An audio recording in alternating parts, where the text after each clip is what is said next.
বড় সতীনের অবস্থা ভালো না। অবস্থা খুবই খারাপ। অতিরিক্ত মানসিক চাপের জন্য এবার অসুস্থ হয়ে পড়লেন দুই সতীনের বড় সতীন কাকলি। নিজেই তার এই পোস্টের মাধ্যমে জানিয়ে দিলেন এবং সকলের কাছেই দোয়া চাইলেন।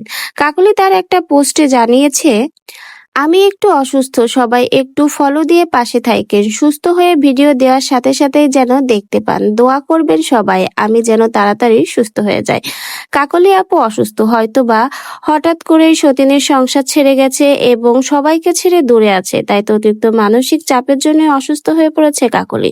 সবাই কাকলি আপুর জন্য দোয়া করবেন, সে যেন দ্রুতই সুস্থ হয়ে যায়। সোশ্যাল মিডিয়ার পরিচিত মুখ এই দুই সতীন কাকলি এবং পূর্ণিমা। প্রথম থেকেই কিন্তু তারা অনেক বেশি পরিচিত এবং সকলেই কিন্তু তাদের দুজনকে অনেক বেশি পছন্দ করে। বিশেষ করে কাকলি আপুকে কিন্তু সকলেই পছন্দ করে। যেমন নরম ভদ্র, তেমন কিন্তু সে একটা সতীনের সংসার মানিয়ে নিয়ে করছে, এটাই হচ্ছে সবচেয়ে বড় কথা।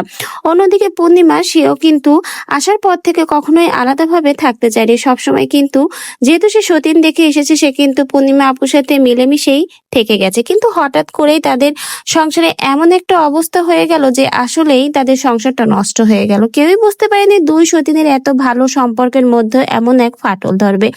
তো যাই হোক, দুই সতীনের সেই সুন্দর সংসারটা এখন ভেঙে গেছে, কিন্তু আমরা সকলেই চাই যেন পূর্ণিমা এবং কাকলি, এই দুই সতীন যেন আবারও এক হয়। কাকলি আপু যেন তার মান অভিমান ভুলে, সকল ভুল বুঝাবুঝি মিটিয়ে আবারও যেন সেই সংসারে ফিরে আসে, কারণ কোনো ডিভোর্স কোনো সঠিক সমাধান না। আমরা চাই যেন কাকলি আপু আবারও তার সংসারে ফিরে আসে, কারণ 5 বছর সংসার করেছে, তাদের একটা সুন্দর বাচ্চা আছে। আজকে যদি তারা আলাদা হয়ে যায়, তাদের বাচ্চাটা এতিম হবে। তার থেকে মীমাংসা করে নিয়ে একসাথে থাকাই সব থেকে ভালো।